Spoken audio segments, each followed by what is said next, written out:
दर्जी और हाथी। एक गांव में रहता था एक दर्जी।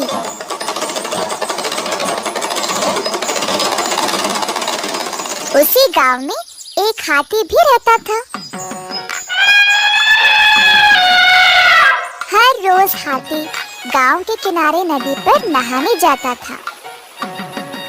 रास्ते में वह उस दर्जी की दुकान को पार करके जाता था और दर्जी उसको फल खिलाता।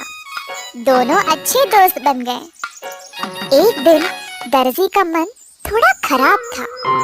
हर रोज की तरह हाथी उसकी दुकान पर आया, पर फल देने के बजाय दर्जी ने उसको सुई से चुभाया। हाथी को चोट लग गई और हैरान परेशान हो गया।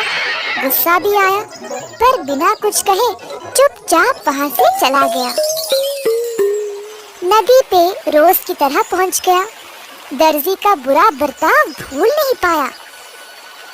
उसने अपनी सूंड में मिट्टी का पानी भर लिया और वापस दर्जी की दुकान पर आ पहुंचा। हाथी ने सारे नए कपड़ों पर मिट्टी का पानी फेंक दिया और दर्जी भी गंदा हो गया। हाथी का व्यवहार देखकर दर्जी हैरान रह गया, पर उसने गुस्सा नहीं किया। दुकान के बाहर आया और हाथी को प्यार से छुआ। उसको हाथी के लिए बुरा लगा। तुरंत उसने हाथी के लिए कुछ फल लाए और उसको अच्छे से खिला दिया।